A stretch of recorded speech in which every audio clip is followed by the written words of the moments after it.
జై భీమ్. నా పేరు బీకే ఆనంద్.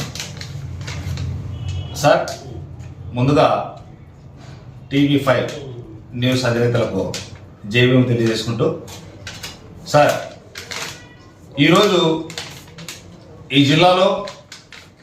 జిల్లా హెడ్ క్వార్టర్లో కలెక్టర్ ఆఫీస్కి కూతవేటులో ఉన్నటువంటి బుగ్గరాయ సముద్రం తహసీల్దార్ గారి ఆఫీస్ ముందరటువంటి బ్రిడ్జ్ చాలా కాలం నుండి కూడా గత 10 ఏళ్ళగా కాంగ్రెస్ గవర్నమెంట్లో బ్రిడ్జ్ వెడల్పు చేయడం జరిగింది. ఆ బ్రిడ్జ్ వెడల్పు చేయడం వల్ల ఫలితం అయితే ఏమీ లేదు. ఎందుకంటే దానిపైన ఒక చెరువు ఉన్నది.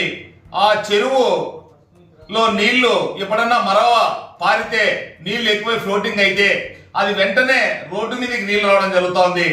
అప్పుడు ప్రజలు, వాహనాలు, రైతులు, విద్యార్థులు, అనేక మంది చిరు వ్యాపారులు అందరూ కూడా చాలా విధంగా బాధలు పడుతున్నారు, అనేక కష్టాలు పడుతున్నారు. అయితే ఈ బ్రిడ్జి పునర్నిర్మాణం చేసి దీన్ని హైట్ లేపండి, దీన్ని ఎత్తుగా నిర్మించండి అని అనేక పోరాటాలు చేశాం, ఉద్యమాలు చేశాం. అనేక మంది గతంలో ఉన్నటువంటి స్థానిక ఎమ్మెల్యే పద్మావతి గారు చెప్పాం. అదేవిధంగా ఎంపీ గారికి, రంగయ్య గారికి కూడా చెప్పాం. అయితే వారెవరు ఆ బ్రిడ్జిని పట్టించుకోకుండా నిమ్మకు నీరెక్కినట్లు ప్రవర్తించారు. అయితే ఈ ప్రభుత్వంలో కూడా ఎన్నికల ముందు ఇప్పుడు స్థానికంగా ఉండే ఎమ్మెల్యే గారికి, శ్రావణి గారికి కూడా చెప్పాం. అదేవిధంగా మన ఎంపీ గారు ఆయన కూడా చెప్పాం, అయ్యా ఈ బ్రిడ్జ్ వెంటనే హైట్ లేకపోతే ఇప్పుడు చెరువు పూర్తిగా భర్తీగా నీళ్లు ఉన్నాయి. ఈ ఏప్రిల్ నుంచి వర్షాలు స్టార్ట్ అవుతాయి. వర్షాలు స్టార్ట్ అయితే చెరువు నుండి మరవలో పారుతుంది. మరవ నుంచి రోడ్డు మీదకి నీళ్ళు వస్తాయి. నీళ్ళు వచ్చిన తర్వాత అక్కడ MROs వెనక, MDOs వెనక ఒక చిన్నపిల్ల హాస్టల్, ఆడపిల్లల హాస్టల్ ఉంది.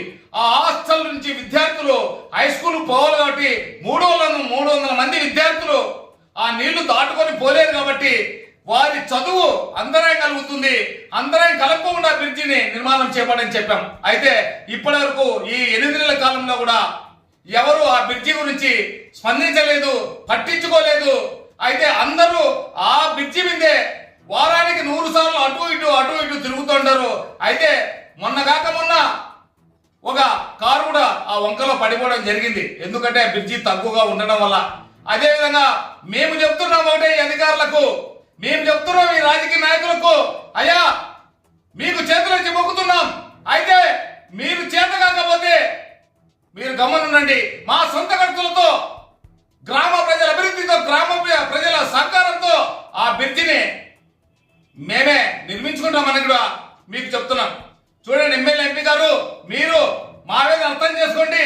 నా ఆవేదన కాదు, ఈ నియోజకవర్గంలో ఆవేదన అది అనంతపురం టు కడప పోయే హైవే. వెంటనే మీరు దాన్ని బ్రిడ్జి యొక్క పనుల్ని వెంటనే చేపట్టాలని చెప్పి, ఆ నిర్మాణం చేసి బ్రిడ్జిని హైట్ గా లేపాలని చెప్పి మీకు నిర్ణయించుకుంటున్నాం. లేదంటే ఖచ్చితంగా మేమే ప్రజలతో కూడగట్టి భిక్షాటనతో ఆ బ్రిడ్జి నిర్మించుకుంటామని చెప్పి ఈ ప్రెస్ మీట్ ద్వారా మీకు తెలియజేస్తున్నాం. జై భీమ్.